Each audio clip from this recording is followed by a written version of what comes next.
후한 말 서기 200년에 가까워질 무렵 동아시아 대륙을 지배하던 거대한 제국이 있었습니다. 한나라는 광무제 유수가 천하를 재통일한 이후 400여 년의 역사를 자랑하며 그 위용은 실로 대단했습니다. 낙양의 궁궐은 찬란한 금빛 기와로 뒤덮여 있었고 황하와 양자강을 따라 펼쳐진 비옥한 평야는 수천만 백성들을 먹여 살렸습니다. 제국의 판도는 동쪽으로는 바다에 닿았고 서쪽으로는 사막 너머까지 뻗어 있었으며 남쪽으로는 무더운 열대의 정글까지 북쪽으로는 흉노의 초원과 맞닿아 있었습니다. 이 광활한 땅 위에서 유교적 질서가 자리 잡았고 과거 제도를 통해 선발된 관료들이 제국을 운영했습니다. 하지만 그 화려함의 이면에는 이미 깊은 균열이 생기고 있었습니다. 영제가 즉위한 서기 168년 무렵 낙양의 궁궐 깊숙한 곳에서는 황제의 귀에 속삭이는 자들이 있었습니다. 바로 환관들이었습니다. 환관이란 거세된 남성으로 본래 황궁의 내전을 관리하고 황제의 사적인 시중을 드는 역할을 맡았던 이들입니다.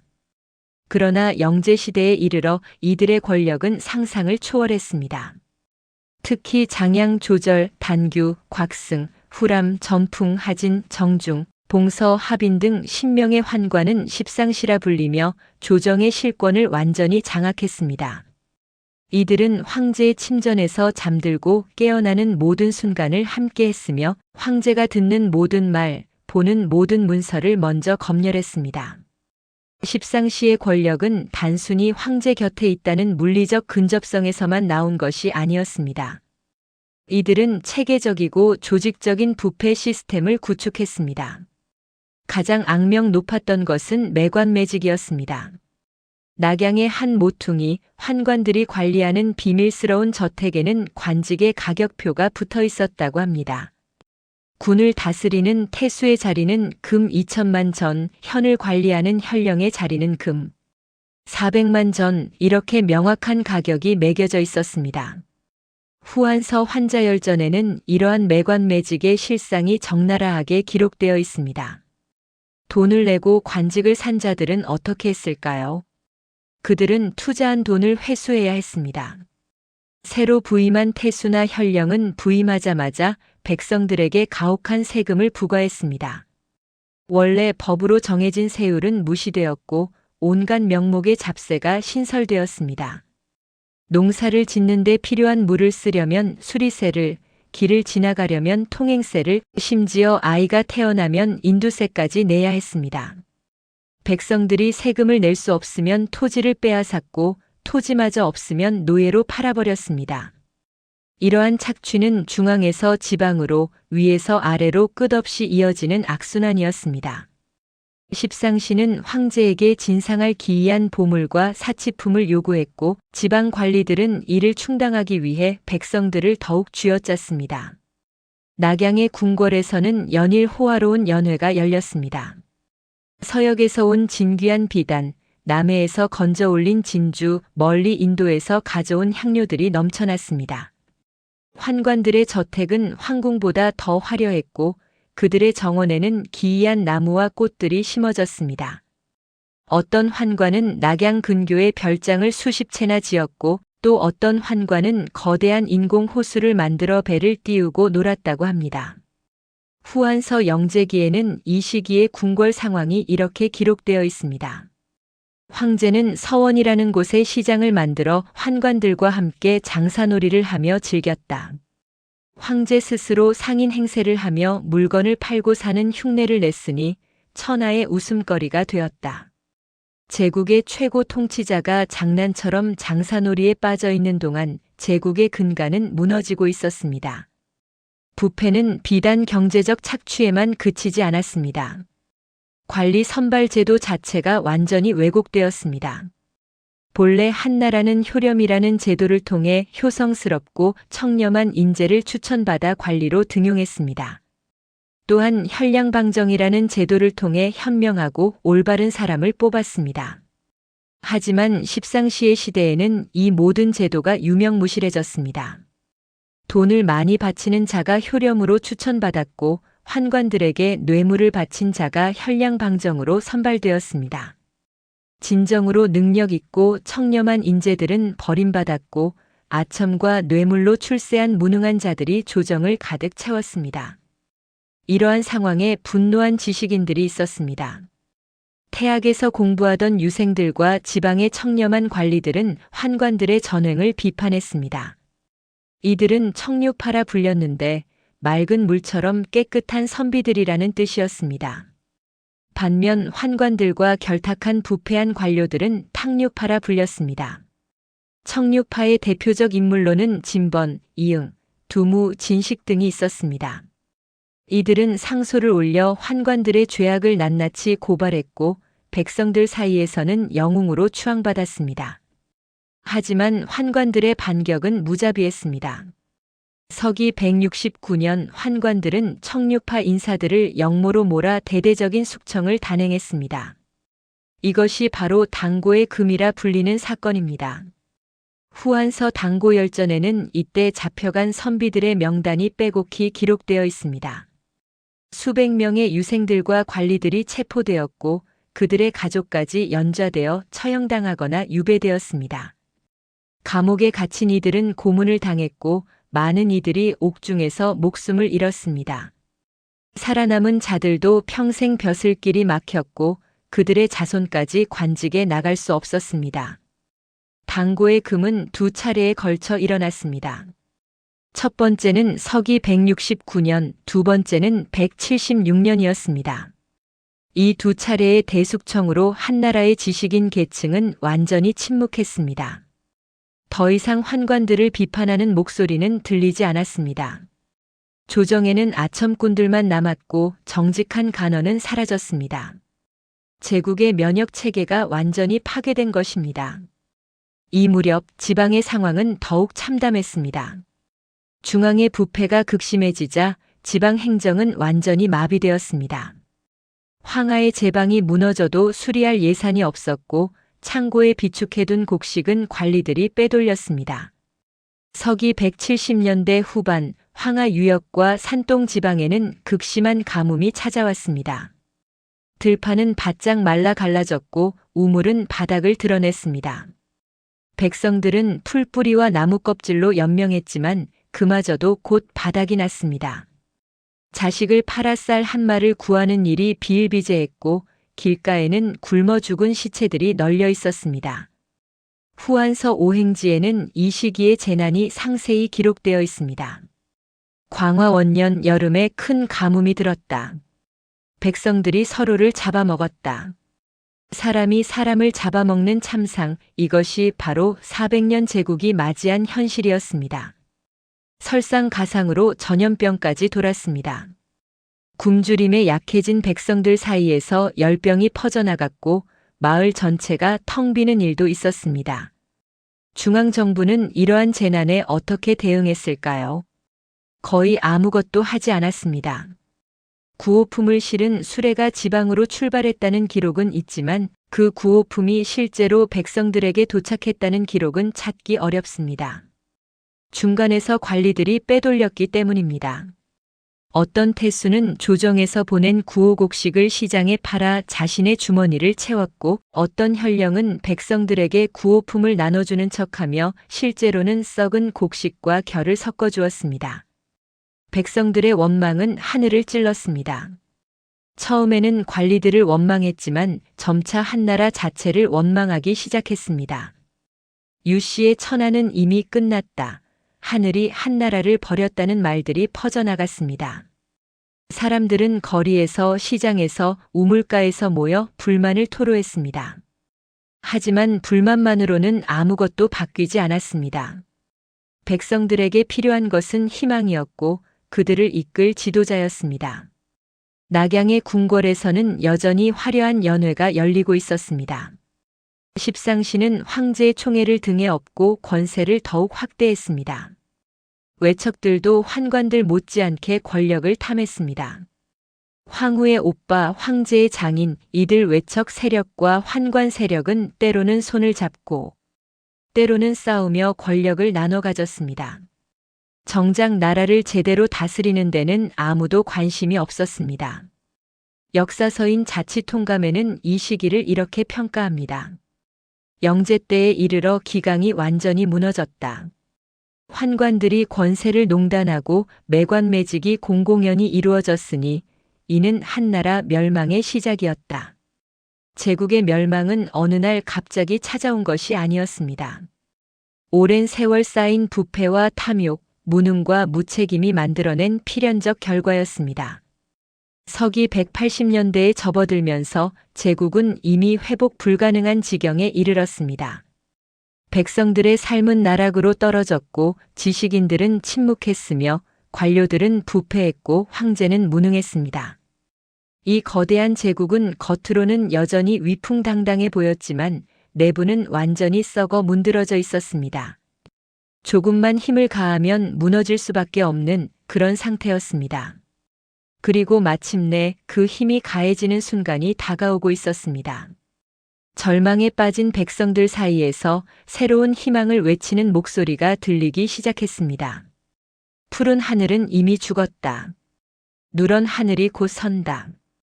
이 신비로운 구호와 함께 난세의 불길이 타오르려 하고 있었습니다. 400년 제국의 마지막 장이 열리고 있었습니다. 절망이 깊어질수록 사람들은 현실이 아닌 다른 곳에서 희망을 찾기 마련입니다. 후한 말 백성들이 찾은 희망은 종교였습니다. 서기 170년대 중반 기주 지방의 거록군에 장각이라는 인물이 나타났습니다. 그는 평범한 농민 출신이었지만 뛰어난 카리스마와 설득력을 지닌 인물이었습니다. 후한서 황건적 열전에는 장각이 태평청령도라는 도교 경전을 얻어 태평도라는 종교를 창시했다고 기록되어 있습니다. 장각은 두 동생 장보와 장량과 함께 민간을 떠돌며 병을 고쳐준다는 명목으로 사람들을 모았습니다. 그의 치료법은 독특했습니다. 병든 사람에게 물을 마시게 하고 자신의 죄를 고백하게 했습니다. 그리고 부적을 태운 재를 물에 타서 마시게 했습니다. 놀랍게도 많은 사람들이 실제로 병이 나았다고 믿었습니다.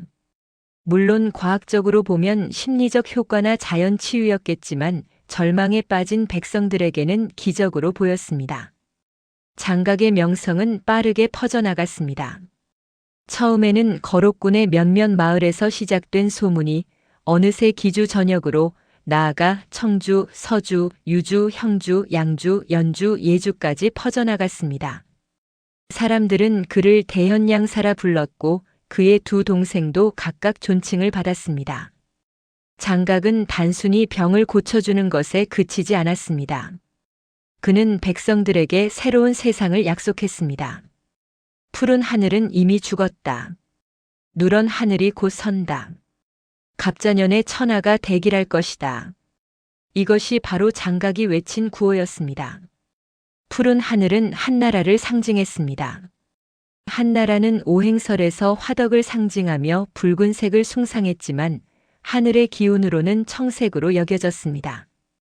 반면 누런 하늘은 토덕을 의미했고 새로운 왕조를 상징했습니다. 갑자년은 60갑자가 새로 시작되는 해로 서기 184년을 가리켰습니다. 장각은 그 해에 천하가 바뀔 것이라고 예언했습니다. 이 메시지는 엄청난 파급력을 가졌습니다. 굶주림에 허덕이던 농민들, 관리들의 착취에 신음하던 소상인들, 빚에 쫓기던 몰락한 지주들, 이들 모두가 장각의 말에 귀를 기울였습니다. 태평도는 단순한 종교 조직이 아니라 거대한 사회운동으로 발전했습니다. 후한서의 기록에 따르면 10여 년 만에 신도수가 수십만 명에 이르렀다고 합니다. 장각은 매우 체계적으로 조직을 구축했습니다. 그는 전국을 36방으로 나누었습니다. 방은 군사 조직이자 행정구역이었습니다. 큰 방은 만여 명을 거느렸고 작은 방은 6천에서 7천 명을 거느렸습니다. 각 방에는 거수라는 지도자가 있었고 거수들은 장각에게 직접 보고했습니다. 이는 한나라의 지방 행정 체계보다 훨씬 효율적이었습니다. 조직의 규율도 엄격했습니다. 신도들은 정기적으로 모여 경전을 외우고 서로의 죄를 고백했습니다. 부유한 신도는 가난한 신도를 도와야 했고 식량을 나눠야 했습니다. 이러한 상호 부조 시스템은 관리들이 제공하지 못하는 사회 안전망을 제공했습니다. 백성들은 한나라 관청이 아니라 태평도에서 실질적인 도움을 받았습니다. 서기 180년대 초반 한나라 조정은 태평도의 성장을 알고 있었지만 대수롭지 않게 여겼습니다. 환관들은 여전히 권력 다툼에 빠져 있었고 황제는 서원의 시장 놀이에 열중했습니다. 일부 지방 관리들이 장각의 활동을 보고했지만 중앙에서는 그저 미신에 빠진 어리석은 백성들이라며 무시했습니다. 이것은 치명적인 오판이었습니다. 서기 180년 장각은 본격적인 봉기를 준비하기 시작했습니다. 그는 낙양에 있는 내응자와 연락을 취했습니다. 놀랍게도 궁궐 내부에도 태평도 신도가 있었습니다. 하급 관리와 시종들 중 일부가 장각의 가르침을 믿고 있었던 것입니다. 계획은 이랬습니다.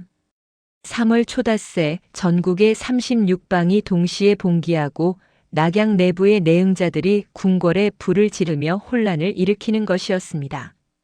하지만 거사를 앞두고 변수가 생겼습니다. 제자 중 한 명인 당주가 조정에 밀고를 한 것입니다. 자치통감 중평 원년조에는 이 사건이 상세히 기록되어 있습니다. 당주는 환관 조정과 외척 하진에게 황건적의 계획을 알렸고 낙양 내부의 내응자들은 모두 체포되어 처형당했습니다. 1000여 명이 넘는 사람들이 하루아침에 목숨을 잃었습니다. 이 소식을 들은 장각은 급히 봉기 시점을 앞당겼습니다. 서기 180년 2월 예정보다 한 달 앞당겨진 시점에 전국의 태평도 신도들이 일제히 일어섰습니다. 이들은 모두 노란색 두건을 머리에 둘렀습니다. 이것이 바로 황건적이라는 이름의 유래입니다. 노란색은 토덕을 상징했고 새로운 천하를 의미했습니다. 황건적의 초기 공세는 엄청났습니다. 기주의 거록군에서 시작된 봉기는 순식간에 인근 9년으로 퍼져나갔습니다. 청주에서는 관정이라는 인물이 수만 명을 이끌고 봉기했고 형주에서는 조공이 9년을 점령했습니다. 양주와 연주, 예주, 서주에서도 동시다발적으로 봉기가 일어났습니다. 후한서의 기록에 따르면 한 달도 되지 않아 전국 8개 주에서 봉기가 일어났고 참여한 인원은 수십만 명에 달했습니다. 황건적의 전투력은 일반적인 농민 반란과는 차원이 달랐습니다. 이들은 단순히 배고픈 농민들의 폭동이 아니었습니다. 10여 년간 태평도의 가르침을 받으며 굳건한 신념으로 무장한 신도들이었습니다. 그들은 죽음을 두려워하지 않았습니다. 장각은 전쟁에서 죽으면 바로 천국에 간다고 가르쳤고 신도들은 이를 믿었습니다. 적진을 향해 돌진할 때 그들은 천공장군을 따라 하늘의 뜻을 이룬다고 외치며 광적인 용맹을 보였습니다. 한나라 정규군은 황건적의 기세에 속수무책이었습니다. 지방의 태수들이 이끄는 군대는 제대로 훈련되지 않았고 사기도 낮았습니다. 관리들은 부패했고 병사들은 제대로 된 급료도 받지 못했습니다. 반면 황건적은 자발적으로 모인 신도들로 서로를 형제자매처럼 여기며 강한 결속력을 보였습니다. 초기 전투에서 한나라 군대는 연전연패했습니다. 기주의 안평국에서는 태수가 황건적의 공격을 받고 성을 버리고 도망쳤습니다. 청주의 제북국에서는 상이 성문을 열고 황건적에게 항복했습니다. 형주의 남양군에서는 태수 저수가 전사했습니다. 불과 몇 주 만에 수십 개의 군현이 황건적의 손에 떨어졌습니다. 낙양으로 통하는 길목들이 하나둘씩 황건적에게 장악되었습니다. 황건적의 성공 이면에는 한나라의 구조적 문제가 있었습니다. 특히 병참 체계의 실패가 결정적이었습니다. 서기 170년대 후반부터 이어진 가뭄과 기근으로 지방 창고는 텅 비어 있었습니다. 조정에서 구호곡식을 보냈다고 하지만 실제로 백성들에게 도달한 양은 극히 일부였습니다. 관리들의 부패로 중간에서 빼돌려졌기 때문입니다. 반면 태평도는 10여 년간 신도들 사이에서 식량을 비축하고 나누는 시스템을 구축해 왔습니다. 봉기가 일어났을 때 황건적은 이미 상당량의 식량을 확보하고 있었습니다. 또한 점령한 9년의 창고를 열어 백성들에게 곡식을 나눠주었습니다. 이는 단순한 약탈이 아니라 계획된 정치적 행동이었습니다. 백성들은 자신들을 착취하던 관리가 아니라 자신들에게 식량을 나눠주는 황건적을 지지하게 되었습니다. 장각은 자신을 천공장군이라 칭했습니다. 하늘의 장군이라는 뜻입니다. 동생 장보는 지공장군, 장량은 인공장군이라 불렀습니다. 천지인 삼재를 상징하는 칭호였습니다. 이들은 단순한 도적대의 두목이 아니라 새로운 왕조를 건설하려는 정치적 야망을 가진 지도자들이었습니다. 낙양의 조정은 공포에 빠졌습니다. 환관들은 서로를 비난하며 책임을 떠넘겼습니다. 외척하지는 군대를 일으켜 반란을 진압해야 한다고 주장했습니다. 영제는 뒤늦게 사태의 심각성을 깨닫고 전국에 조서를 내렸습니다. 황건적을 토벌하는 자에게는 후한상을 내리겠다. 공을 세운 자는 관직과 토지를 하사하겠다. 이 조서는 역설적으로 난세를 더욱 가속화하는 계기가 되었습니다. 조서가 내려지자 전국 각지의 호족들과 지방 유력자들이 사병을 모집하기 시작했습니다. 한 나라의 정규군만으로는 황건적을 막을 수 없다는 것이 명백했기 때문입니다. 이들 호족들은 자신의 재산으로 무기를 사고 병사들을 모집하여 자체 군대를 만들었습니다. 이것이 바로 훗날 군벌의 기원이 되는 사병 조직의 시작이었습니다. 서기 180년 3월 조정은 황보숭을 좌중랑장으로 주준을 우중랑장으로 임명하여 토벌군을 파견했습니다. 여러 주에서 지원군이 소집되었고 각지의 의병들도 모여들었습니다. 토벌군의 규모는 수만 명에 달했습니다. 하지만 황건적의 수는 그보다 훨씬 많았습니다.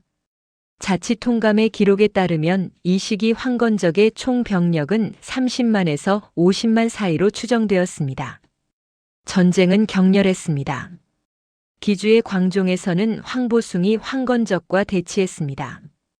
양측은 수만 명의 병력을 동원하여 대규모 회전을 벌였습니다. 황건적은 수적 우세를 앞세워 파도처럼 밀려왔고 한나라 군대는 훈련된 전술로 맞섰습니다. 전투는 하루 종일 계속되었고 들판은 시체로 뒤덮였습니다. 청주에서는 황건적의 기세가 더욱 거셌습니다. 관정이 이끄는 황건적은 청주의 대부분을 장악했고 제북국의 도읍을 포위했습니다. 성 안의 백성들은 굶주렸고 수비군은 지쳐갔습니다. 절체절명의 순간 조정에서 파견된 유비라는 인물이 구원군을 이끌고 나타났습니다. 관우와 장비를 데리고 온 이 젊은 장수는 황건적의 포위망을 뚫고 성으로 들어가는 데 성공했습니다. 남쪽 형주에서는 또 다른 양상이 펼쳐졌습니다. 이 지역의 황건적은 산악 지형을 이용한 게릴라 전술을 구사했습니다. 한나라 군대가 추격하면 산속으로 숨었다가 방심하면 기습 공격을 가했습니다.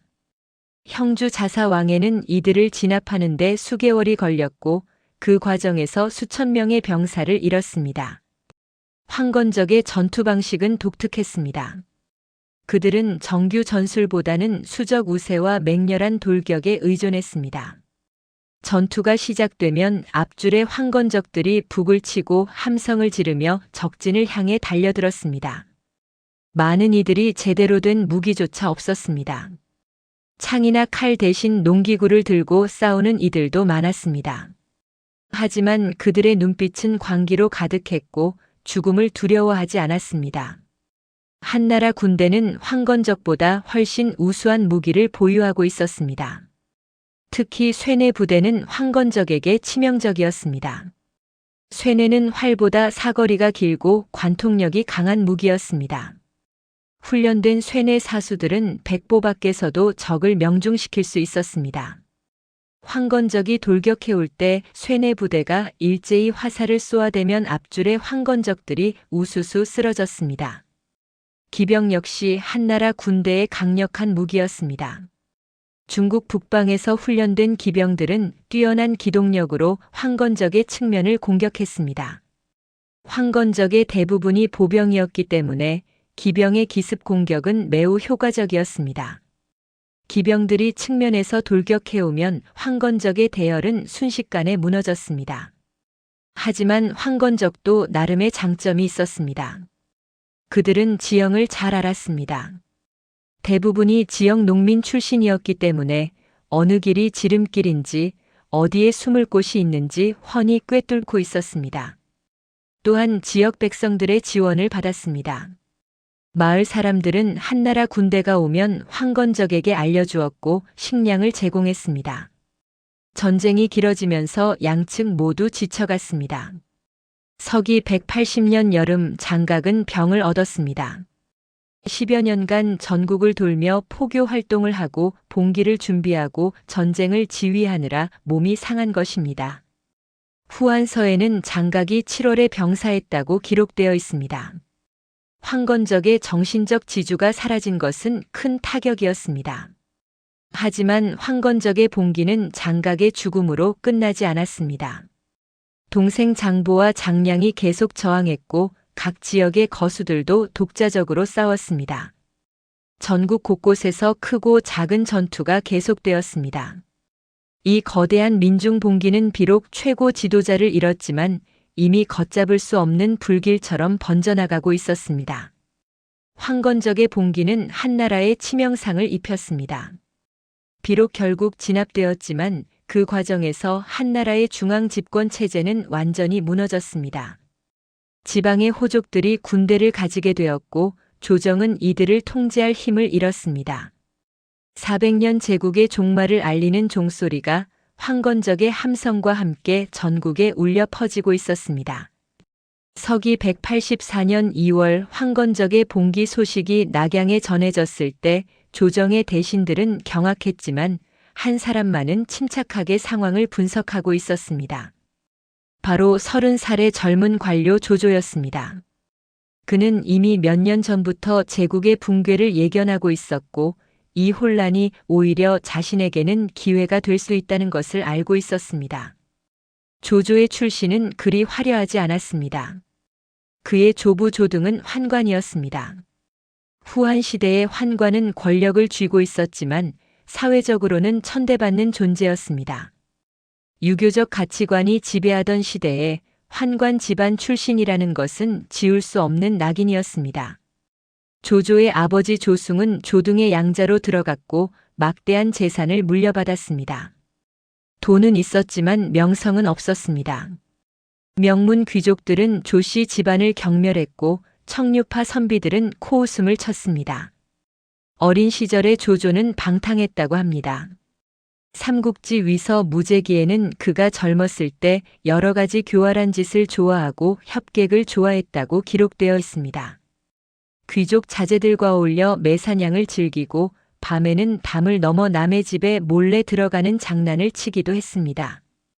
하지만 이러한 행동 이면에는 날카로운 관찰력과 뛰어난 두뇌가 숨어 있었습니다. 당대의 명망 있는 인물 평론가 허소는 조조를 보고 이렇게 말했다고 합니다. 그대는 치세의 능신이요 난세의 간웅이로다. 평온한 시대라면 뛰어난 관료가 되겠지만 혼란한 시대라면 간사한 영웅이 되리라는 뜻이었습니다. 이 말은 조조의 본질을 꿰뚫은 평가였습니다. 조조는 도덕이나 명분보다는 실리와 결과를 중시하는 인물이었습니다.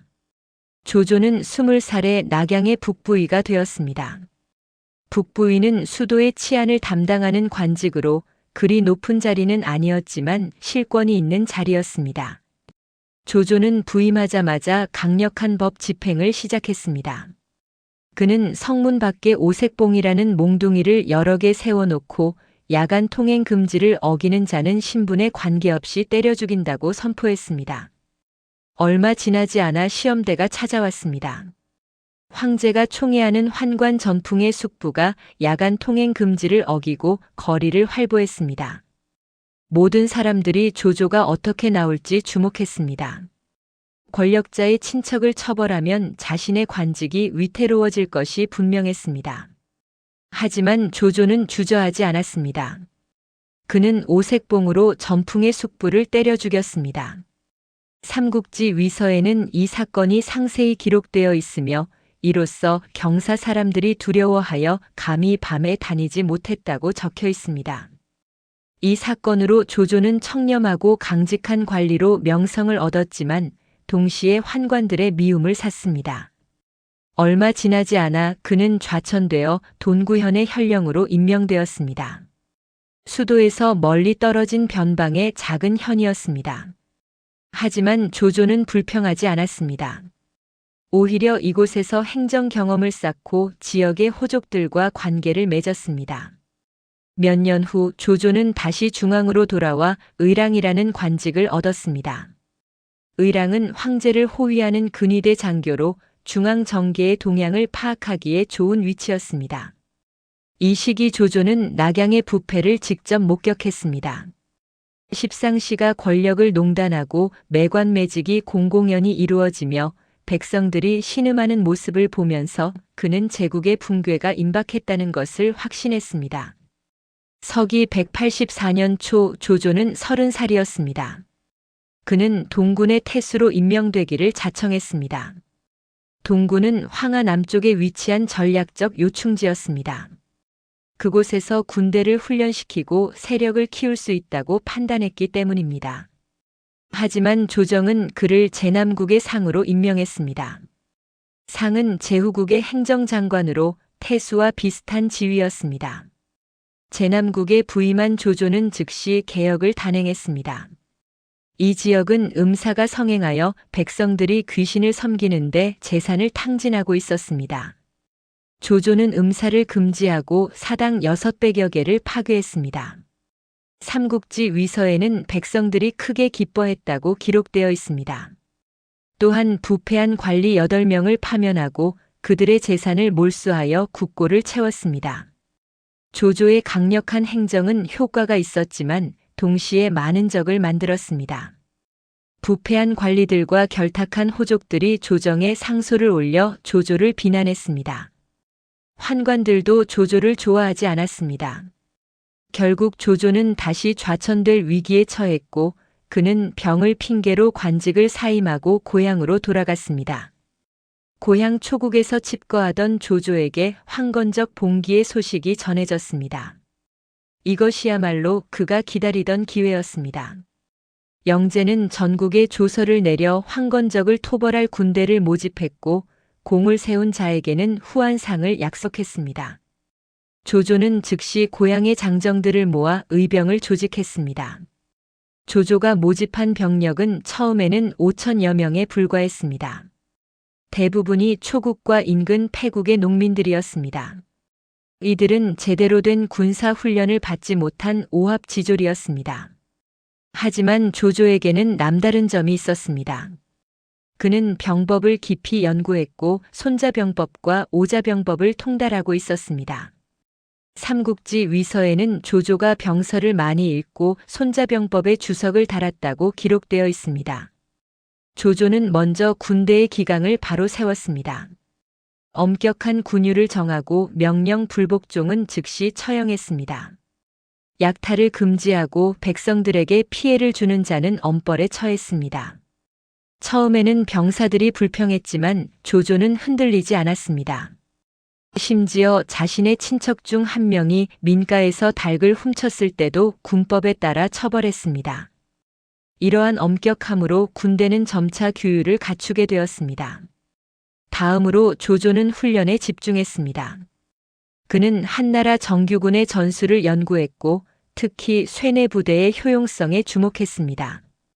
쇠뇌는 활보다 다루기 쉬웠고 훈련 기간도 짧았으며 살상력은 뛰어났습니다. 조조는 장인들을 고용하여 쇠뇌를 제작하게 하고 병사들에게 집중적으로 쇠뇌 사용법을 훈련시켰습니다. 또한 조조는 기병의 중요성을 인식하고 있었습니다. 황건적의 대부분이 보병이었기 때문에 기병의 기동력을 활용하면 큰 전과를 올릴 수 있었습니다. 그는 좋은 말을 구입하고 기병 훈련에 많은 시간을 투자했습니다. 비록 숫자는 적었지만 정예 기병 부대를 만드는 것이 그의 목표였습니다. 서기 184년 4월 조조는 자신의 부대를 이끌고 영천으로 향했습니다. 그곳에는 황건적의 한 무리가 진을 치고 있었습니다. 보국장군 황보숭의 지휘 아래 여러 장수들이 모여 있었지만 황건적의 맹렬한 기세 앞에 쉽게 나서지 못하고 있었습니다. 조조는 황보숭을 찾아가 자신의 전략을 설명했습니다. 황건적은 수가 많고 기세가 드높지만 제대로 된 전술이 없습니다. 그들은 정면 돌격에만 의존합니다.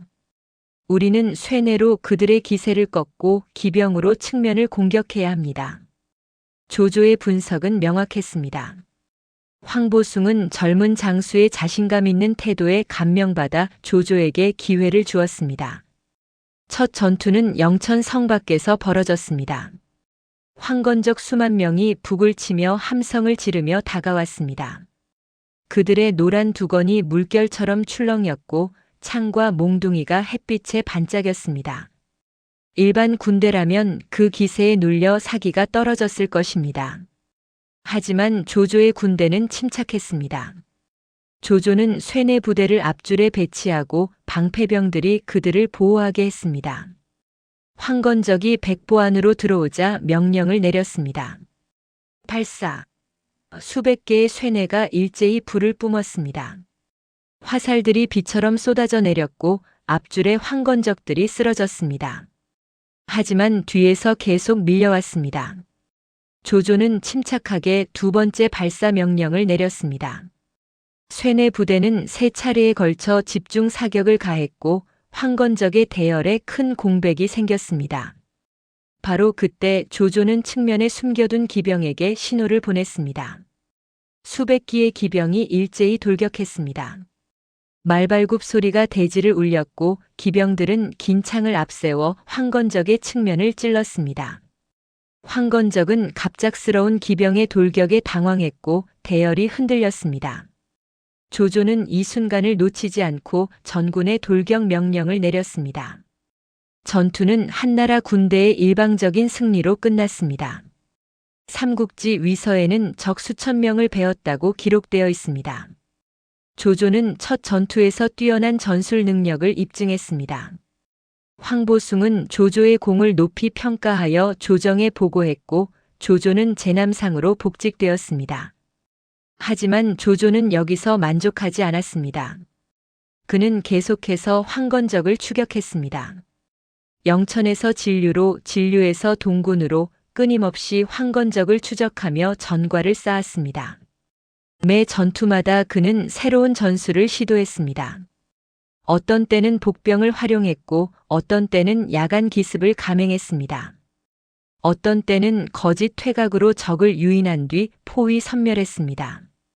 조조의 전술은 손자병법의 핵심 원리를 충실히 따른 것이었습니다. 병자궤도야 전쟁은 속임수다. 조조는 정면 승부보다는 계략과 기만을 선호했습니다. 적이 예상하지 못한 곳에서 나타나고 예상하지 못한 방법으로 공격했습니다. 이러한 전술은 수적으로 열세인 자신의 군대에게 매우 효과적이었습니다. 서기 180년 가을 조조는 동군에서 황건적의 대규모 부대와 맞닥뜨렸습니다. 적의 수는 3만여 명, 조조의 병력은 불과 5천여 명이었습니다. 6대1의 열세였습니다. 일반적인 상식으로는 피하는 것이 현명했습니다. 하지만 조조는 싸우기로 결정했습니다. 그는 지형을 세밀하게 관찰했습니다. 황건적이 진을 친 곳은 평야였지만 동쪽에 작은 숲이 있었고 서쪽에는 구릉이 있었습니다.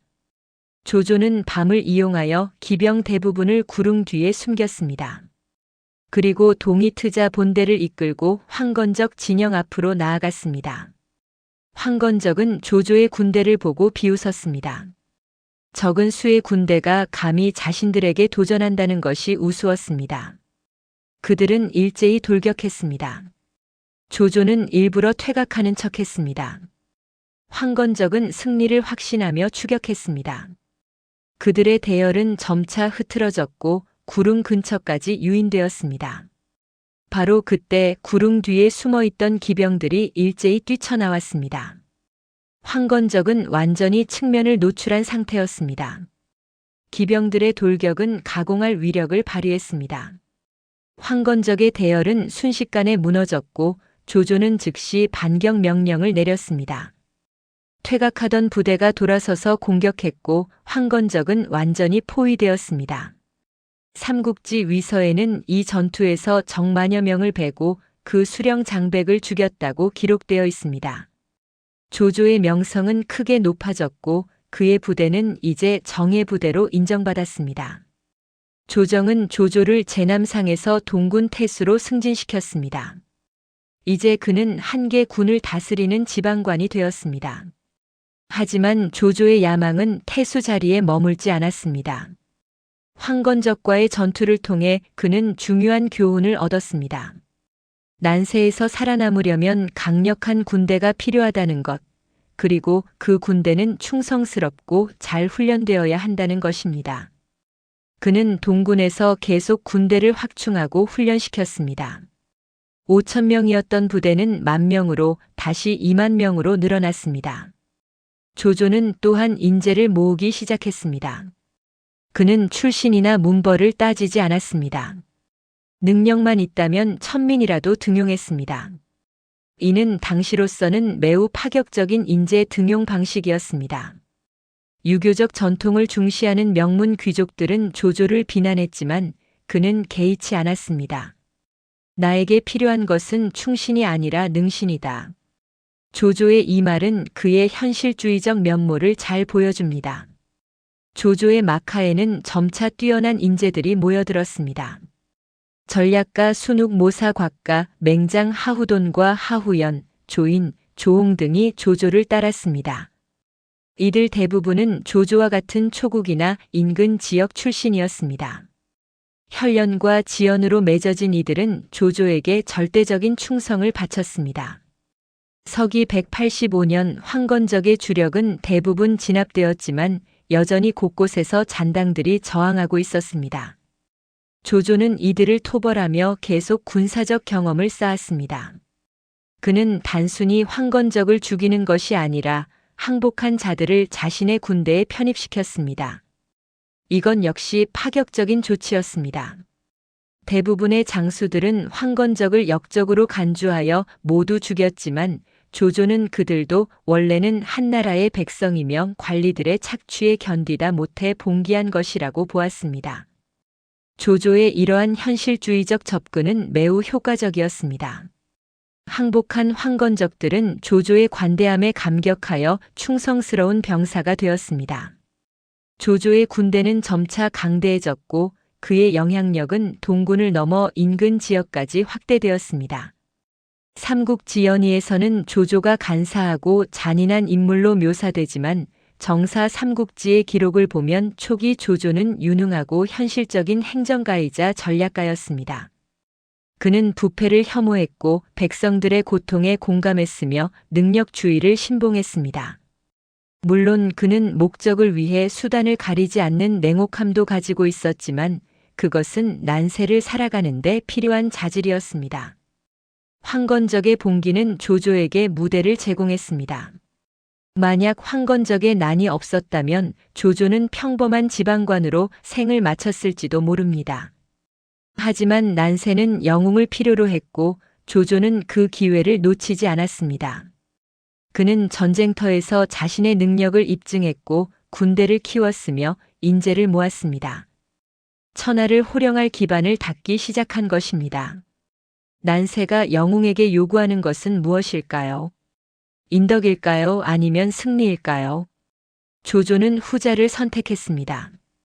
그는 도덕적 완벽함보다는 실질적 결과를, 명분보다는 실리를, 이상보다는 현실을 중시했습니다. 이러한 그의 선택이 옳았는지 그른지는 역사가 판단할 일이겠지만 분명한 것은 조조가 난세에서 살아남았고 나아가 번영했다는 사실입니다. 북방의 늑대는 이제 발톱을 드러내기 시작했습니다. 서기 184년 봄 탁군 누상촌이라는 작은 마을에 한 청년이 살고 있었습니다. 그의 이름은 유비, 자는 현덕이었습니다. 그는 24살로 조조와 6살 차이였습니다. 하지만 두 사람의 처지는 하늘과 땅만큼 달랐습니다. 조조는 막대한 재산을 가진 환관 집안 출신이었지만 유비는 가난한 집안에서 태어나 어머니와 함께 돗자리를 짜서 팔아 근근히 생계를 이어가고 있었습니다. 유비의 집안 내력은 화려했습니다. 그는 한나라 경제의 아들인 중산 정왕 유승의 후손이라고 주장했습니다. 삼국지 촉서 선주전에는 유비의 계보가 상세히 기록되어 있습니다. 중산 정왕에서 6대를 거슬러 올라가면 유비에게 이른다는 것입니다. 하지만 6대나 떨어진 황족의 후예라는 것은 사실상 의미가 없었습니다. 후한 말에는 유씨 성을 가진 황족의 후손이 수없이 많았고 그들 중 대부분은 유비처럼 평민으로 전락해 있었습니다. 유비의 아버지 유홍은 유비가 어릴 때 일찍 세상을 떠났습니다. 어머니 감시 부인은 홀로 아들을 키워야 했습니다. 그들이 사는 집은 초라했습니다. 누상촌이라는 마을 이름 자체가 누각 같은 뽕나무가 있는 마을이라는 뜻이었습니다. 삼국지 촉서에는 유비의 집 동남쪽에 큰 뽕나무가 있었는데 높이가 5장이나 되어 멀리서 보면 수레의 덮개 같았다고 기록되어 있습니다. 어린 유비는 그 나무 아래에서 놀며 내가 장차 천자가 되면 이런 수레를 타리라고 말했다고 합니다. 가난했지만 어머니는 유비에게 교육을 시켰습니다. 유비는 노식이라는 유명한 유학자의 문화에 들어가 공부했습니다. 노식은 당대의 대학자로 많은 제자들을 가르쳤습니다. 후한서 유표전에 따르면 노식의 제자 중에는 훗날 형주를 다스리게 되는 유표와 같은 인물들도 있었습니다. 유비는 노식에게서 유교 경전을 배우며 인, 의, 예, 지라는 유교적 가치관을 마음 깊이 새겼습니다. 하지만 유비는 다른 학생들과는 달랐습니다.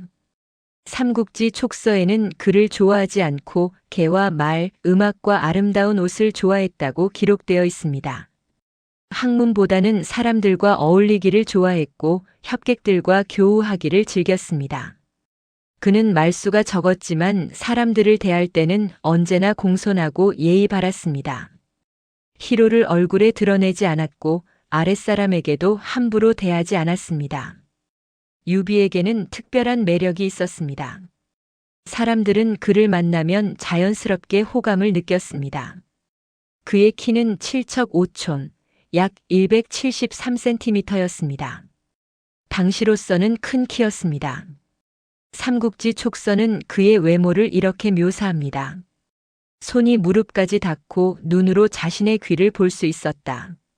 물론 과장된 표현이지만 유비의 외모가 범상치 않았다는 것을 강조하는 기록입니다. 유비는 돗자리를 짜고 신을 만들어 팔며 생계를 이어갔지만 마음속으로는 큰 뜻을 품고 있었습니다. 그는 자신이 한나라 황실의 후예이며 언젠가는 세상을 바로잡고 백성들을 구해야 한다는 사명감을 가지고 있었습니다. 하지만 현실은 냉혹했습니다. 돈도 없고 세력도 없고 배경도 없는 그에게 무슨 기회가 있겠습니까? 서기 184년 2월 황건적 봉기의 소식이 탁군에도 전해졌습니다. 유주 태수와 탁군 태수는 의병을 모집한다는 방을 붙였습니다. 유비는 그 방문 앞에서 한숨을 쉬며 서 있었습니다. 그는 나라를 위해 싸우고 싶었지만 군대를 일으킬 돈이 없었습니다. 무기를 살 돈도 병사들을 먹일 양식도 없었습니다. 바로 그때 뒤에서 우렁찬 목소리가 들렸습니다. 대장부가 나라를 위해 싸우지 못할까 한숨을 쉬는가. 유비가 돌아보니 키가 8척이나 되는 거구의 사나이가 서 있었습니다. 표범 같은 머리에 둥근 눈, 제비 같은 턱에 호랑이 같은 수염을 가진 사내였습니다. 그의 목소리는 우레 같았고 기세는 사나운 짐승 같았습니다. 그가 바로 장비였습니다. 장비의 이름은 익덕이었습니다. 그는 탁군에서 돼지와 술을 파는 장사를 하고 있었습니다. 장비의 집안은 유비보다는 형편이 나았습니다. 제법 넓은 밭을 소유하고 있었고 장사도 잘 되었습니다. 장비는 재물을 아끼지 않고 협객들을 후대하기로 유명했습니다. 삼국지 촉서 장비전에는 장비는 호방하고 의협심이 강했다고 기록되어 있습니다. 유비와 장비는 술집으로 가서 이야기를 나누었습니다. 두 사람은 금세 의기투합했습니다. 유비는 장비에게 자신의 뜻을 말했고 장비는 크게 감동했습니다. 제가 비록 배우지 못한 무식한 사람이지만 형님을 따라 나라를 위해 목숨을 바치겠습니다. 그 장비는 즉시 자신의 전 재산을 내놓겠다고 약속했습니다. 바로 그때 한 사내가 술집에 들어왔습니다. 키가 9척이나 되는 장신으로 긴 수염이 가슴까지 늘어져 있었습니다. 그의 얼굴은 대추처럼 붉었고 입술은 붉은 칠을 한 듯 했으며 눈은 봉황의 눈처럼 길고 눈썹은 누에처럼 아름다웠습니다. 그의 위용은 실로 당당했습니다. 그가 바로 관우였습니다. 관우의 본명은 장생이었고 자는 운장이었습니다. 그는 하동군 해연 출신으로 고향에서 사람을 죽이고 도망 나온 몸이었습니다. 삼국지 촉서 관우전에는 이 사건이 간략하게 언급되어 있습니다. 관우가 고향에서 무슨 일로 사람을 죽였는지는 명확하지 않지만 아마도 불의를 보고 참지 못한 것으로 추측됩니다. 그는 탁군으로 피신하여 숨어 살고 있었습니다. 세 사람은 만나자마자 서로에게 강하게 끌렸습니다. 유비는 관우와 장비의 무예와 의협심에 감탄했고 관우와 장비는 유비의 인품과 큰 뜻에 감복했습니다. 그들은 밤새도록 술을 마시며 이야기를 나누었습니다. 천하의 형세, 한나라의 운명, 백성들의 고통, 그리고 자신들의 꿈에 대해 이야기했습니다. 다음 날 세 사람은 장비의 집 뒤뜰에 있는 복숭아 과수원으로 갔습니다. 때는 2월 말 복숭아 꽃이 만발한 계절이었습니다. 분홍빛 꽃잎들이 봄바람에 흩날리고 새들이 지저귀는 아름다운 아침이었습니다. 세 사람은 제단을 마련하고 소와 말을 잡아 제사를 지냈습니다. 삼국지연의에는 도원결의의 맹세문이 이렇게 기록되어 있습니다. 우리 세 사람이 비록 성은 다르나 의로서 형제가 되어 마음을 합하고 힘을 합쳐 어려운 일을 구하고 위태로운 일을 도우리라. 위로는 나라에 보답하고 아래로는 백성을 평안케 하리라. 같은 날 태어나지는 못했으나 같은 날 죽기를 원하노라. 황천후토여 굽어 살피소서. 의를 배반하고 은혜를 저버리는 자 있다면 하늘과 사람이 함께 벌하소서. 세 사람은 하늘에 절하고 땅에 절하고 서로에게 절했습니다. 유비가 맏형이 되었고 관우가 둘째, 장비가 막내가 되었습니다. 나이로 따지면 관우가 유비보다 1살 많았다는 설도 있지만 세 사람은 나이보다는 덕망을 우선시하여 유비를 맏형으로 모셨습니다. 이날의 맹세는 세 사람의 생애를 바꾸었고 나아가 중국 역사의 흐름을 바꾸는 시발점이 되었습니다. 도원결의는 단순한 의형제 결연이 아니었습니다. 그것은 난세에 대한 세 사람의 대응 방식이었습니다. 조조가 냉철한 계산과 실리로 난세를 헤쳐나가려 했다면 유비와 관우, 장비는 의리와 신의로 난세에 맞서기로 선택한 것입니다. 그들은 돈이나 권력이 아니라 서로에 대한 믿음과 공동의 이상으로 결속했습니다. 장비는 자신의 전 재산을 털어 무기와 갑옷을 마련했습니다. 마을의 대장장이들을 고용하여 칼과 창을 만들었고 말을 구입했습니다. 그리고 마을 청년들을 모집했습니다. 유비의 인망과 장비의 재력, 관우의 위용이 합쳐지자 300여 명의 젊은이들이 모여들었습니다. 대부분이 탁군의 농민들로 황건적의 횡포에 분노하고 나라를 구하고 싶어하는 이들이었습니다. 유비는 이들을 훈련시키기 시작했습니다. 비록 유비 자신은 뛰어난 무장은 아니었지만 사람을 다루는 능력은 탁월했습니다. 그는 병사 한 명 한 명의 이름을 외우고 그들의 가족 사정까지 알았습니다. 누군가 다치면 직접 찾아가 위로했고 병사들이 먹는 음식을 자신도 똑같이 먹었습니다. 병사들은 유비를 진심으로 따랐습니다. 관우와 장비는 군대의 실질적인 전투력을 담당했습니다. 관우는 창술에 뛰어났습니다. 그는 80근이나 나가는 청룡 언월도라는 대도를 자유자재로 휘둘렀습니다. 삼국지 촉서에는 관우가 만인지적이라고 기록되어 있습니다. 만명의 적과 맞설 수 있는 용맹이라는 뜻입니다. 장비 역시 뛰어난 무예를 가졌습니다. 그는 장팔사모라는 긴 창을 사용했는데 그 위력이 가공할 만했습니다. 서기 180년 4월 유비는 300여 명의 의병을 이끌고 태수 유원을 찾아갔습니다.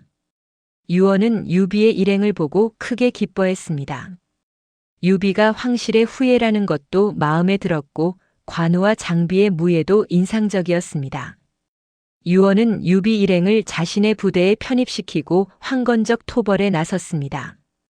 유비 일행의 첫 전투는 탁군 인근에서 벌어졌습니다. 황건적 수천 명이 마을을 약탈하고 있었습니다. 유원의 군대가 도착했지만 황건적의 수가 워낙 많아 쉽게 공격하지 못하고 있었습니다. 바로 그때 유비가 나섰습니다. 제가 선봉이 되어 적진을 돌파하겠습니다. 관우와 장비가 좌우에서 유비를 보호하며 황건적 진영으로 돌진했습니다. 관우는 청룡 언월도를 휘두르며 적을 베었고 장비는 장팔사모로 적을 찔렀습니다. 두 사람의 무예는 과연 가공할 만했습니다. 황건적들이 그들 앞에서 쓰러져 나갔습니다. 유비도 쌍검을 휘두르며 싸웠습니다. 유비의 무예는 관우나 장비만큼 뛰어나지는 않았지만 용맹만큼은 뒤지지 않았습니다. 300명의 의병들도 세 사람을 따라 맹렬히 돌격했습니다. 그들은 유비를 위해서라면 목숨도 아까워하지 않았습니다. 황건적의 대열은 유비 일행의 기세에 눌려 무너지기 시작했습니다. 유원의 본대가 뒤를 이어 공격하자 황건적은 완전히 패주했습니다. 삼국지 촉서에는 유비가 적의 수령을 베고 큰 공을 세웠다고 기록되어 있습니다. 이 전투로 유비의 명성이 퍼지기 시작했습니다. 사람들은 탁군에 3명의 호걸이 있다고 말했습니다. 황실의 후예로 인덕을 갖춘 유비, 천하무쌍의 용맹을 가진 관우, 만인지적의 장비, 이 세 사람의 이야기는 입에서 입으로 전해졌습니다. 유원은 유비의 공을 인정하여 안희현의 현위로 임명했습니다. 현위는 현령을 보좌하는 관직으로 그리 높은 자리는 아니었지만 유비에게는 첫 관직이었습니다. 유비는 안희현으로 부임하여 성실하게 직무를 수행했습니다. 그는 백성들을 자식처럼 사랑했고 공평하게 판결을 내렸습니다. 백성들은 유비를 사랑했고 그를 위해서라면 무엇이든 했습니다. 하지만 유비의 순탄한 길은 오래가지 않았습니다. 황건적의 난이 어느 정도 진압되자 조정에서는 공신들을 심사하기 시작했습니다. 도구라는 관리가 파견되어 각 지역의 관리들을 조사했습니다. 도구는 배경이 없고 뇌물을 바치지 않는 관리들을 파면했습니다. 유비도 그 대상이 되었습니다. 도구가 안희현을 방문했을 때 유비는 예를 갖춰 맞이했습니다. 하지만 도구는 유비를 무시하고 거만하게 굴었습니다. 유비는 참았습니다. 하지만 장비는 참지 못했습니다. 장비는 술에 취한 채 도구의 숙소로 찾아가 형님께서 황건적을 토벌하며 피땀 흘려 세운 공을 알지도 못하는 자가 어찌 관리를 심사하느냐 고 호통쳤습니다. 도구가 대꾸하지 않자 장비는 화가 나서 도구를 기둥에 묶고 버드나무 가지로 때렸습니다. 삼국지 촉서에는 장비가 도구를 때려 곤장 200대를 쳤다고 기록되어 있습니다. 유비가 뒤늦게 이 소식을 듣고 달려가 장비를 말렸습니다. 유비는 관인의 인장을 도구의 목에 걸어주고는 관우, 장비와 함께 밤을 틈타 안희현을 떠났습니다. 이 사건은 유비의 성격을 잘 보여줍니다. 그는 부당한 대우를 받았지만 참았습니다.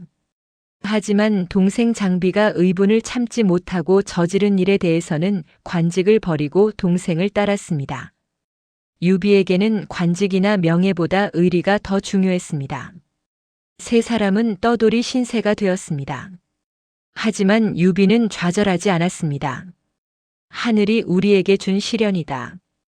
우리는 더 큰 뜻을 이루기 위해 단련되고 있는 것이다. 유비는 관우와 장비를 이렇게 위로했습니다. 세 사람은 각지를 떠돌며 황건적의 잔당을 토벌했습니다. 그들은 어디를 가든 환영받았습니다. 백성들은 그들에게 음식을 대접했고 젊은이들은 그들을 따르고 싶어 했습니다. 조조가 현실주의와 계산으로 세력을 불려갈 때 유비는 의리와 인덕으로 사람들의 마음을 얻어갔습니다. 조조의 부하들은 이익 때문에 따랐지만 유비의 부하들은 마음으로 따랐습니다. 조조는 강한 군대를 만들었지만 유비는 충성스러운 가족을 만들었습니다. 도원결의가 상징하는 것은 무엇일까요? 그것은 난세에서도 지켜야 할 인간적 가치, 의리와 신의 형제애와 희생정신입니다. 세 사람은 부귀영화를 약속받지 못했습니다. 오히려 험난한 길이 기다리고 있었습니다. 하지만 그들은 서로가 있었고 공동의 꿈이 있었습니다. 그것만으로도 충분했습니다. 복숭아꽃이 흩날리던 그 봄날, 세 사람이 맺은 의형제의 맹세는 중국 역사상 가장 아름다운 우정의 상징이 되었습니다. 난세는 사람을 짐승으로 만들 수도 있지만 때로는 가장 고귀한 인간성을 끌어낼 수도 있습니다. 유비, 관우, 장비는 후자를 선택했습니다. 그리고 그들의 선택은 수많은 사람들에게 희망이 되었습니다. 난세에도 여전히 의리가 있고 신의가 있고 형제애가 있다는 희망 말입니다. 서기 185년 가을, 황건적의 주력은 대부분 진압되었습니다. 장각은 이미 병사했고 그의 동생 장보와 장량도 각각 황보숭과 조조의 군대에게 패하여 죽임을 당했습니다. 전국 각지에서 노란 두건을 두른 무리들이 항복하거나 흩어졌습니다. 표면적으로 보면 한나라가 승리한 것처럼 보였습니다. 하지만 실제로는 그 반대였습니다. 황건적의 난을 진압하는 과정에서 한나라는 치명적인 상처를 입었고 그 상처는 회복 불가능한 것이었습니다. 가장 심각한 문제는 중앙정부의 권위가 완전히 무너졌다는 것입니다. 후한서 영재기에는 이 시기의 상황이 이렇게 기록되어 있습니다. 황건적을 토벌한 장수들이 각각 군대를 거느리고 조정의 명을 듣지 않았다. 주와 군이 각자 병력을 보유하니 천하가 갈라지기 시작했다. 황건적을 토벌한다는 명분으로 모집된 군대들은 전쟁이 끝난 후에도 해산되지 않았습니다. 오히려 더욱 확대되었습니다. 조조가 동군에서 군대를 키운 것처럼 전국 각지의 태수와 자사들이 독자적인 군사력을 보유하게 되었습니다. 이들은 더 이상 낙양 조정의 명령을 기다리지 않았습니다. 자신의 판단으로 움직였고 자신의 이익을 추구했습니다. 한나라는 이름뿐인 제국이 되었고 실질적으로는 수십 개의 독립된 군벌 세력으로 분열되었습니다. 이러한 군벌들은 공통된 특징을 가지고 있었습니다. 바로 사병을 거느렸다는 것입니다. 사병이란 국가의 정규군이 아니라 개인이 사적으로 모집하고 양성한 군대를 의미합니다. 이들 사병은 국가나 황제에게 충성하는 것이 아니라 자신을 고용한 군벌에게 충성했습니다. 급료를 주는 사람이 주인이었습니다. 이것은 한나라의 군사 제도가 근본적으로 변질되었다는 것을 의미했습니다. 삼국지 위서 무제기에는 조조가 이 시기에 청주왕 건적에 항복한 무리 30만 명을 수용하여 정예병 만여 명을 선발했다고 기록되어 있습니다. 조조는 황건적 출신들을 자신의 군대에 편입시켜 청주병이라는 정예 부대를 만들었습니다. 이들은 한나라 황제가 아니라 오직 조조에게만 충성했습니다. 이는 다른 군벌들도 마찬가지였습니다. 북방의 유주에서는 공손찬이라는 장수가 세력을 키우고 있었습니다. 공손찬은 백마를 타고 다닌다 하여 백마장군으로 불렸습니다. 그는 오한족과 선비족 같은 이민족을 상대로 싸우며 명성을 얻었고 강력한 기병 부대를 보유하고 있었습니다. 삼국지 위서 공손찬전에는 공손찬이 수만의 군대를 거느리고 유주를 장악했다고 기록되어 있습니다. 그는 유주를 자신의 독립왕국처럼 다스렸고 낙양의 조정과는 거의 연락도 하지 않았습니다. 하북의 기주에는 또 다른 강력한 세력이 있었습니다. 바로 원소였습니다. 원소는 명문 중의 명문인 연암원씨 출신이었습니다. 그의 조부 원하는 삼공의 하나인 사도를 지냈고 아버지 원성도 삼공을 지냈습니다. 원소의 숙부 원회 역시 삼공을 역임했습니다. 후한서 원소전에는 원씨 집안이 4대에 걸쳐 삼공을 배출했으니 천하에 문생과 고리가 널려 있었다고 기록되어 있습니다. 문생이란 제자를 뜻하고 고리란 옛 부하를 의미합니다. 원씨 집안이 4대에 걸쳐 고위 관직을 지내며 맺은 인맥은 실로 방대했습니다. 원소는 황건적에 난 이후 발해 태수가 되었다가 곧 기주를 장악했습니다. 그는 명문가의 위세와 광대한 인맥을 이용하여 빠르게 세력을 불렸습니다. 전국의 명사들이 원소에게 몰려들었고 수만 명의 병력이 그의 휘하에 모였습니다. 원소는 스스로를 난세의 맹주로 자처했고 많은 사람들이 그를 천하의 주인이 될 인물로 여겼습니다. 서쪽 양주에는 동탁이라는 인물이 있었습니다. 동탁은 농서 임조 출신으로 변방의 무장이었습니다. 그는 이민족과의 전투에서 공을 세우며 성장했고 황건적 토벌에도 참여했습니다.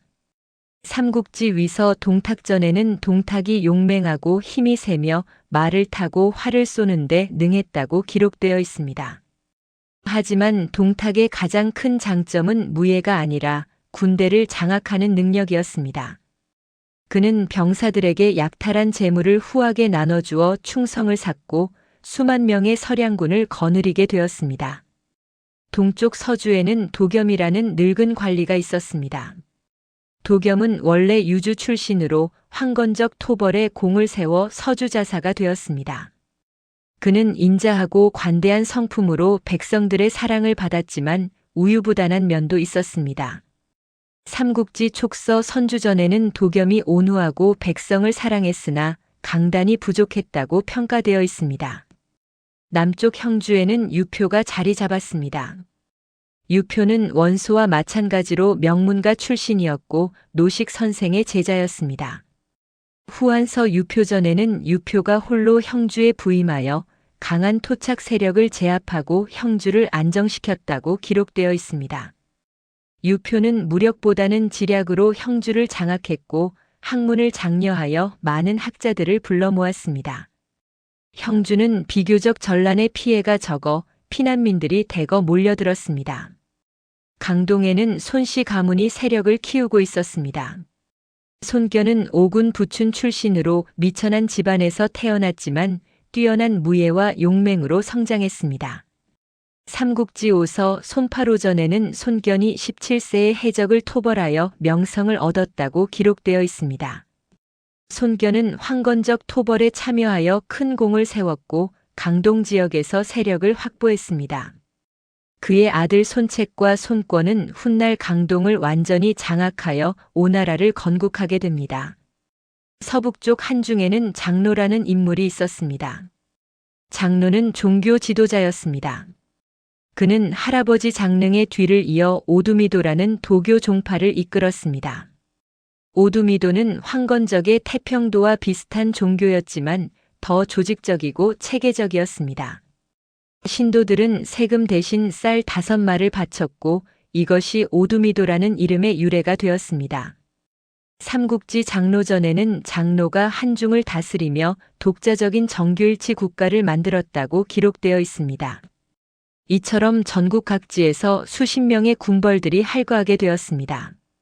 이들을 군웅이라고 불렀습니다. 군웅이란 여러 영웅들이라는 뜻입니다.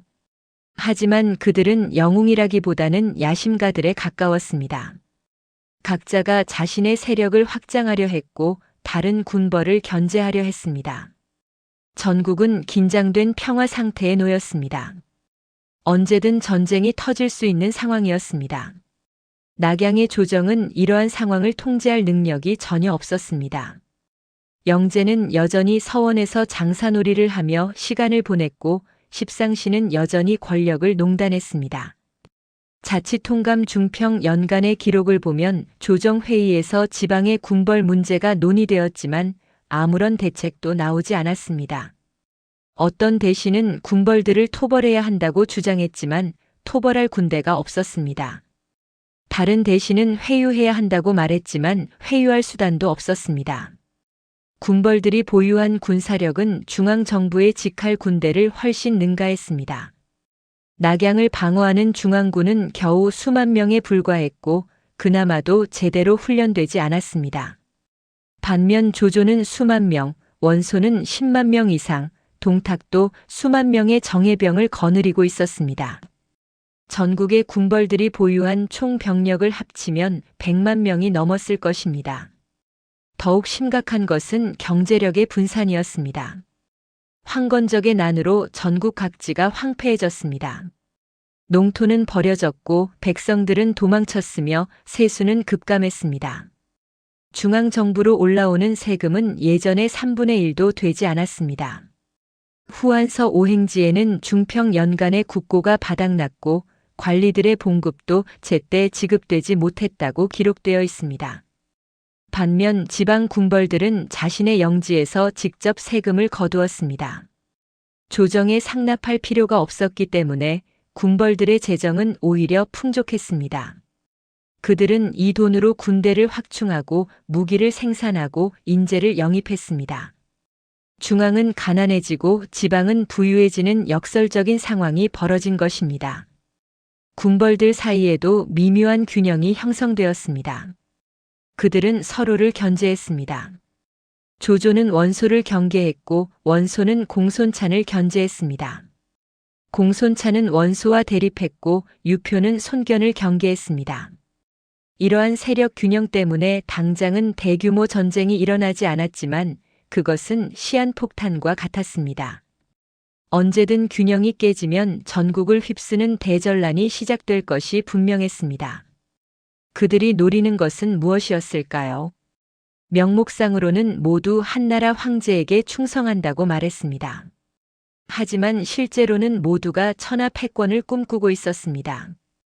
특히 야심이 큰 군벌들은 언젠가 황제의 자리를 차지할 수 있다는 환상을 품고 있었습니다.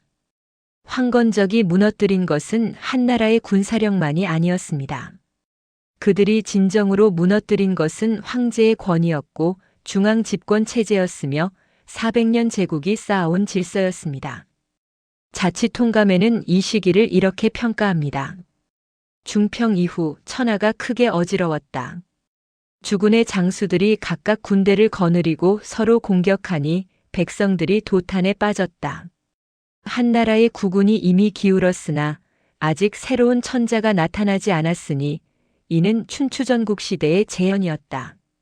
실제로 이 시기의 상황은 500여 년 전 춘추전국 시대와 매우 유사했습니다.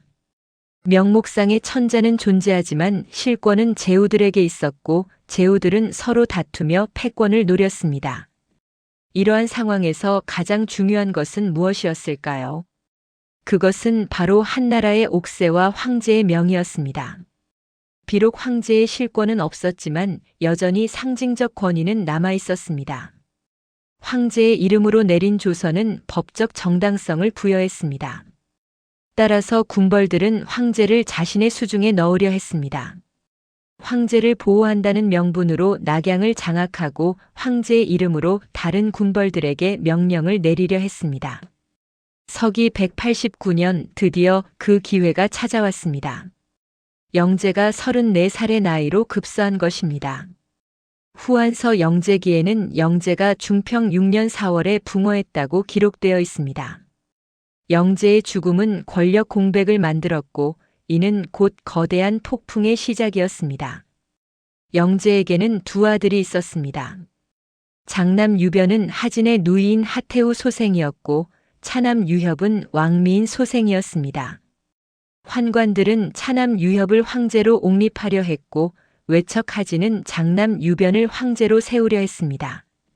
양측의 권력 다툼이 격화되었고 낙양의 궁궐은 살벌한 긴장감에 휩싸였습니다. 결국 하진의 힘이 더 강했습니다. 유변이 소제로 즉위했고 하진은 대장군이 되어 조정을 장악했습니다. 하지만 십상시를 중심으로 한 환관 세력은 여전히 궁궐 내부를 장악하고 있었습니다. 하진은 환관들을 제거하려 했고 환관들은 하진을 제거하려 했습니다. 양측의 암투가 계속되는 가운데 하진은 치명적인 실수를 저지릅니다. 그는 지방의 군벌들을 낙양으로 불러들인 것입니다.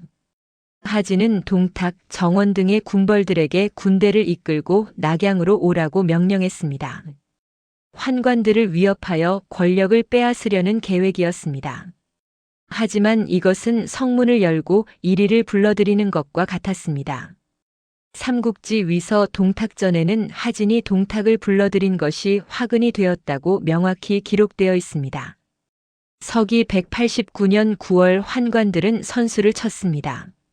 그들은 하진을 궁궐로 유인하여 살해했습니다. 하진의 부하 원소와 원술은 분노하여 군대를 이끌고 궁궐로 쳐들어갔습니다. 그들은 환관들을 무차별적으로 학살했습니다. 수염이 없는 남자는 모두 죽였습니다. 심지어 수염이 없는 일반 관리들까지 오해받아 죽임을 당했습니다. 후한서 환자열전에는 이날 죽임을 당한 환관이 2,000여 명에 이르렀다고 기록되어 있습니다. 혼란 속에서 십상시는 어린 황제 유변과 진류왕 유협을 납치하여 궁궐을 빠져나갔습니다. 그들은 황하를 건너 도망치려 했지만 추격군에게 쫓겨 모두 자살하거나 살해당했습니다. 황제와 진류왕은 북망산 기슭에서 구출되었지만 낙양으로 돌아가는 길에 동탁의 군대와 마주쳤습니다. 동탁은 이 천재일우의 기회를 놓치지 않았습니다.